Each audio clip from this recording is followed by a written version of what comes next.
கேன பையன் ஊரில் கிறுக்கு பையன் நாட்டாமம்பாங்க. எந்த ஒரு ஊரில் மக்கள் தங்களோட உரிமைகளுக்கோசரம் போராடும் போது அவங்க மேலே குற்றவாளின்னு சொல்லி பழி சுமத்தப்படுகிறதோ அந்த ஊரை வந்து குற்றவாளிகள் தான் ஆட்சி செய்கிறாங்கன்னு சொல்லி பிடல் காஸ்ட்ரோ சொல்கிறாரு. அப்படி இருக்கும் பொழுது நிஜமூலமே அப்படி ஒரு கிறுக்கு பையன் ஊரில் வந்து பார்த்திங்கன்னா மக்கள் ரொம்ப கொடுமையை அனுபவிக்கிறாங்க. அந்த கிறுக்கன் வேறு யாரும் கிடையாது, நம்மளுடைய கிங் ஜாங் உன் தான். அவர் பண்ணாத சேட்டைகளே கிடையாது, அவங்க குடும்பம் பண்ணுறாத அராஜகமே கிடையாது. நம்ம ஊரில் இருக்கக்கூடிய வாரிசு அரசியல் குடும்பம் பண்ணுறதெல்லாம் ஒரு கொடுமையே கிடையாது. இவங்களோட எய்ம் வந்து பணம் சம்பாதிக்கிறது மட்டும்தான். பணம் சம்பாதிக்கணும், நான் சத்தனா என் பையன் வரணும், என் பையன் செத்தானா அவன் பையன் வரணும், அவன் பையனும் செத்தானா அவன் பையன் வரணும். இந்த மாதிரி மட்டும்தான். தான் குடும்பத்தை மட்டும் நல்லா வச்சுக்கிட்டா போதும், மக்கள் எப்படி நாசமாக போனால் என்ன, டைரெக்டாக நம்ம அட்டாக் பண்ண தேவையில்ல, விலைவாசி ஏற்றி விட்டுறலாம், நம்ம சம்பாரிச்சா போதும்னு சொல்லி நினைக்கிறது தான் இங்கே இருக்கக்கூடிய வாரிசு குடும்பம். ஆனால் அங்கே அந்த மாதிரி கிடையாது. நானும் மட்டும்தான் நல்லா இருக்கணும், மக்கள் யாரும் நல்லா இருக்கக்கூடாது, என் வீட்டில் இலை விழுந்தா அவங்களும் அழுவணும். இப்படி ஏகப்பட்ட கோமாளித்தனமான விஷயங்களை ஒருத்தன் பண்ணிட்டு இருக்கிறான் ஒரு அதிபர் கிங் ஜாங் உன். அந்த ஆள் பண்ணுறதுக்கு தகுந்த மாதிரியே அந்த ஊர் மக்களும் அந்த நாட்டு மக்களும் அடிமையாக வாழ்ந்துட்டு இருக்கிறாங்க. இந்த 2026 கூட இன்டர்நெட் யூஸ் பண்ண தெரியாத ஒரு இனம் இருக்குதுன்னா அந்த ஊர் மட்டும்தான், அந்த நாடு மட்டும்தான். கிங் ஜாங் உன் ஆட்சி செய்யக்கூடிய நார்த் கொரியா மட்டும்தான் இந்த மாதிரி கொடுமைகளை அனுபவிக்குது. அந்த ஊர் டிவி நீங்கள் போட்டு பார்த்தீங்கன்னா, நம்ம ஊரில் கேபிள் டிவி போட்டிங்கன்னா நம்ம ஸ்டாலின் அப்போ வருவார். நல்லா இருக்கிறீங்களா, நான் நல்லா இருக்கிறேன், எப்படி அப்படின்னு சொல்லிட்டு அவர் செஞ்ச சாதனைகள் விளக்கம்லாம் போடுவாங்க. நம்ம டிவி போட்டோம்னே கம்பல்சரி அரசு கேபிள் தொலைக்காட்சியில் ஸ்டாலின் அப்பா பேசுகிறது தான் வரும். அதை பார்த்தோன்னே நம்ம விருப்பப்பட்டவங்க பார்ப்பாங்க.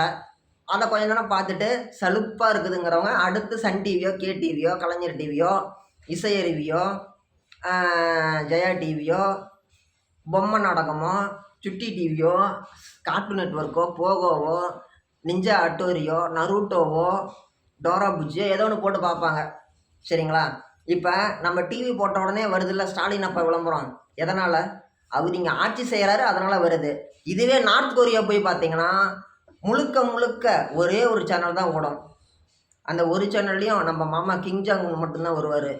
அதில் அவர் செஞ்ச சாதனைகளை மட்டும்தான் போடுவாங்க. அதே மாதிரி அதில் படம் போடுவாங்க. அந்த படத்தில் யார் ஹீரோன்னு சொல்லி கேட்டிங்கன்னா அதுவும் நம்ம கிங் ஜாங் உன் தான்.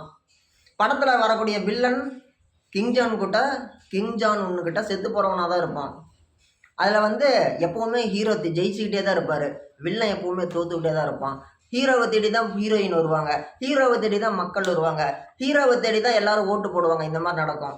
இதே மாதிரி ஏகப்பட்ட சட்டத்திட்டங்களை கொண்டுட்டு வந்து கிங் ஜாங் உன் அப்படியே சும்மா வாழ்கிறாம்பா மனுஷம்பாங்கன்னு அந்த மாதிரி ஒருத்தர் வாழ்ந்துட்டு இருக்கிறாரு. உண்மையிலே இதெல்லாம் நடக்குது. இன்றைக்கே இன்டர்நெட் யூஸ் பண்ண தெரியாத மக்கள் அங்கே இருக்கிறாங்க. நீங்கள் கேட்கலாம், ஒருவேளை நெட் சென்டருக்கு போனால் பணம் கட்டணுமான்ட்டு. அங்கே நாம் வந்து 15 வருஷம் முன்னாடி யூஸ் பண்ணோம்னா மெமரி கார்டு, அதுவே இன்னும் அங்கே போய் சேரல. 15 வருஷத்துக்கு முன்னாடி நாமளாம் யூஸ் பண்ண மெமரி கார்டே இன்னும் அவங்களுக்கு போய் சேரல. அப்படின்னா அவங்க எவ்வளவு பின்தங்கி இருக்கிறாங்கன்னு நீங்கள் தெரிஞ்சுக்கோங்க. பிடிஎஸ் ஆர்மி நீங்கள் கேள்விப்பட்டிருக்கிறீங்கள? பிடிஎஸ் ஆர்மி சவுத் கொரியாவில் இருக்கிறாங்க. அவங்க வந்து பார்த்திங்கன்னா அந்த நாட்டு இராணுவத்தில் இப்போ பணி புரிஞ்சுட்டு இருக்கிறாங்க. எந்த ஒரு இளைஞனாக இருந்தாலும் எந்த ஒரு இளம்பெண்ணாக இருந்தாலும் அவங்களுடைய பள்ளி படிப்பை முடிஞ்ச உடனே கம்பல்சரி கட்டாயமாக 5 வருஷம் இராணுவத்தில் பணியாற்றியே ஆகணும். இந்த நாட்டுக்கு அவங்க சேவையாற்றியே ஆகணும், சேவை செஞ்சே ஆகணும் அப்படிங்கிறது அங்கே எழுதப்பட்ட ஒரு விதி. அதுக்கு தகுந்த மாதிரி இந்த உலகம் முழுக்க ஃபேமஸாக இருக்கக்கூடிய பிடிஎஸ் அவங்க ஆர்மியில் இருக்கிறாங்க. இந்த மாதிரி ஏகப்பட்ட கடுமையான சட்டத்திட்டங்களை கொண்டுட்டு வந்திருக்கிறாரு யார்? நம்ம கிங் ஜாங் உன். அது ஒன்று நடித்த இப்போ இன்டர்நெட் இல்லைன்னு சொன்னால, அப்புறம் எப்படி பிடிஎஸ் ஆர்மி விட்டு வந்தாங்க? அவங்க இருக்கிறது சவுத் கொரியாவில், நம்ம மாமா கிங் ஜாங் உன் இருக்கிறது நார்த் கொரியாவில். 2 வெவ்வேறு நாடு. ஒரு உதாரணத்துக்கு சொல்கிறேன், இந்த நார்த் கொரியாவில் வந்து பார்த்திங்கன்னா அதே சட்டம் தான். அதே மாதிரி அங்கே வந்து பார்த்திங்கன்னா 95% 96% ஆளுங்களுக்கு, ஓகேங்களா, 94% வைக்கலாம், 94% ஆளுங்களுக்கு முழுக்க முழுக்க பட்டன் ஃபோன் மட்டும்தான் இருக்குதாங்க. டச்சு ஃபோனுங்கிறதே ஒரு 4% தான் இருக்குது. அதுவும் அரசு அதிகாரிகள்கிட்ட தான் இருக்குது. அவங்க வந்து பான் வெப்சைட்ஸே பார்க்க முடியாது. அங்கே அந்த நாட்டில் அதெல்லாம் பான் ரிலேட்டடான எதுவுமே அங்கே கிடையாது. எந்த ஒரு வெப்சீரிஸுமே கிடையாது. இவன் நார்த் கொரியாவிலேருந்து சவுத் கொரியாவில் இருக்கக்கூடிய வெப்சீரிஸை பார்த்தான் அப்படின்னா அவனை பிடிச்சி தூக்கில் போட்டுருவாங்க, இல்லைன்னா சுட்டு கொள்ளுவாங்க நடு ரோட்டில் வச்சு. யார்? நம்ம கிங் ஜாங் உன். சவுத் கொரியாவில் இருக்கக்கூடிய வெப்சீரிஸு, ஓகேங்களா, பான் ரிலேட்டட் கூட கிடையாது. ரொம்ப சகஜமான ஒரு வெப்சீரிஸு, ஃப்ரெண்ட்ஷிப் சம்மந்தமாகவோ லவ் சம்மந்தமாகவோ ஒரு ஹீரோ சீக்வன்ஸோ இருக்கிறது பார்த்தா கூட தூக்கிட்டு வந்து எங்கள் மாமா கிங் ஜாங் உன் ரோட்டில் வச்சு சுடுவார். இந்த மாதிரி ஏகப்பட்ட கண்டிஷன் இருக்குதாங்க. இந்த மாதிரி ரொம்ப மோசமான ஆள் ஓகேங்களா. கிங் ஜான் வந்து பார்த்தீங்கன்னா ரொம்ப சர்வாதிகாரி தான். இப்போ எல்லார் வீட்லேயும் அவன் போட்டோ இருக்கும், கம்பல்சரி மாற்றணும், மாட்டியே ஆகணும். இப்போ எப்படி அரசு அலுவலகங்களில் ஒவ்வொரு 5 வருஷமும் ஒவ்வொரு மாநிலத்தினுடைய முதலமைச்சர் ஃபோட்டோ வைக்கிறாங்களோ, நீங்கள் ரேஷன் கடைக்கு போனால் ஸ்டாலின் அப்பா இருப்பார்.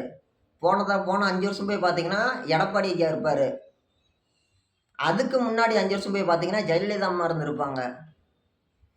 அதே மாதிரி தான் கிங் ஜான் உன் இருக்கக்கூடிய அந்த நார்த் கொரியாவில் எல்லா வீடுகள்லேயும் அவரோட ஃபோட்டோ தான் இருக்கும், கிங் ஜான் உன்னோட ஃபோட்டோ. சப்போஸ் அந்த வீடு கீடு பற்றிட்டு எரிஞ்சிச்சு அப்படின்னா அவங்க குடும்பத்தில் இருக்கிறவங்களாம் வந்து அந்த ஃபோட்டோவை காப்பாற்றணும், இல்லைன்னா பிடிச்சிட்டு போய் தூக்கில் போட்டுருவாங்க. கேட்கறதுக்கே உங்களுக்கு சிரிப்பாக இருக்குல்ல, இப்படிலாம் எவன்டா பண்ணுவான் அப்படின்ட்டு. ஆனால் உண்மையிலுமே அந்த ஆள் அப்படி தான் பண்ணுறாரு. ரொம்ப மட்டமான ஆள், மோசமான ஆள். எந்த ஊரில் இந்த அநியாயம் நடக்கும், இந்த ஊரில் நடக்கும். எந்த ஊர்னா இங்கே நம்ம ஊரில் கிடையாது, நம்ம நார்த் கொரியா வட கொரியாவில் இந்த அநியாயமாக நடந்துட்டு தான் இருக்குது. ஏப்பா யாருமே தட்டி கேட்க மாட்டாங்களான்னு சொல்லி கேட்டிங்கன்னா, தட்டி கேட்குற அளவுக்கு யாருக்குமே துணிச்சல் கிடையாது, தட்டி கேட்குறதுக்கு அங்கே வாய்ப்பே கிடையாது. அப்படியாப்பட்ட ஊர் அந்த ஊர், சரிங்களா. அதனால் நீங்கள் தெரிஞ்சுக்க வேண்டியது என்னென்னா, நம்ம வாழக்கூடிய ஊர் சொர்க்கம்.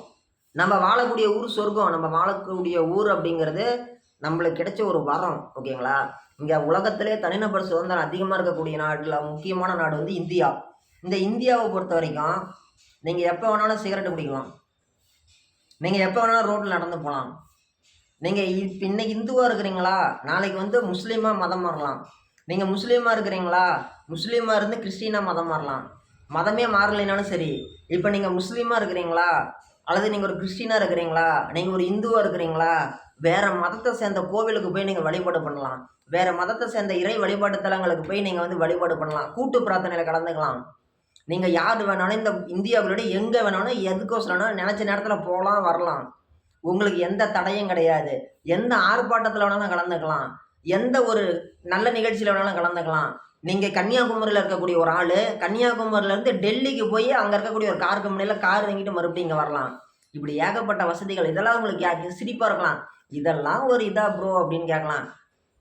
இதெல்லாம் உலகத்தில் இருக்கக்கூடிய எல்லா நாடுகள்லையும் பண்ண முடியாது.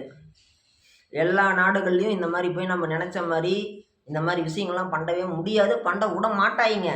நம்ம இந்தியா அப்படின்றது நம்ம எல்லாமே ரொம்ப எல்லாம் ஃப்ரீடமாக இருக்கிறோம். நம்ம எதுக்காக எதுக்கு நம்மளுக்கு யாருக்குமே அதோட அருமை தெரியல. நீங்கள் யூஸ் பண்ணுறீங்களா நெட்டு, 5G ஃபோன் வந்துருச்சு, 5G ஃபோன் வந்துருச்சு, 4G ஃபோன் இருந்துச்சு. 4G ஃபோன் இருந்தப்போ நம்ம எவ்வளோ நெட் யூஸ் பண்ணோம், 1 GB 1.5 GB 2 GB net use பண்ணோம், உண்மை தானே. இன்றைக்கி நம்ம எவ்வளோ நெட்டு யூஸ் பண்ணுறோம், 5G phone, unlimited net, 11 GB 11.5 GB 12 GB கூட நம்ம நெட்டு யூஸ் பண்ணுறோம், எதுக்குமே கணக்கு கிடையாது. இதுவே நீங்கள் வந்து சவுதி அரேபியா போனீங்கன்னா, துபாய் போனீங்கன்னா அங்கெல்லாம் கணக்கு ரெஸ்ட்ரிக்ஷன் இருக்குது. நீங்கள் நைட்டு பகலில் நீங்கள் பார்க்குறதே வந்து கண்காணிக்கப்படுவீங்க, ஓகேங்களா. நீங்கள் சட்டவிரோதமான வெப்சைட்டுக்குள்ளாடி நீங்கள் எதுக்குள்ளாடியுமே நீங்கள் போக முடியாது. பான் ரிலேட்டடாக இருந்தாலும் சரி, அல்லது வந்து பார்த்திங்கன்னா நம்ம டார், ஓகேங்களா. டார்னு சொன்னோடனே நீங்கள் மகேந்திரா தார் கார் நினைக்கக்கூடாது. தார் அப்படிங்கிறது வந்து பார்த்திங்கன்னா இல்லீகல் வெப்சைட், ஓகேங்களா. அந்த வெப்சைட்டுக்கு நீங்கள் அதை உள்ளடி போனீங்கனாலே அனைத்துமே உங்களால் அரசாங்கத்தால் நீங்கள் கண்காணிக்கப்படுவீங்க.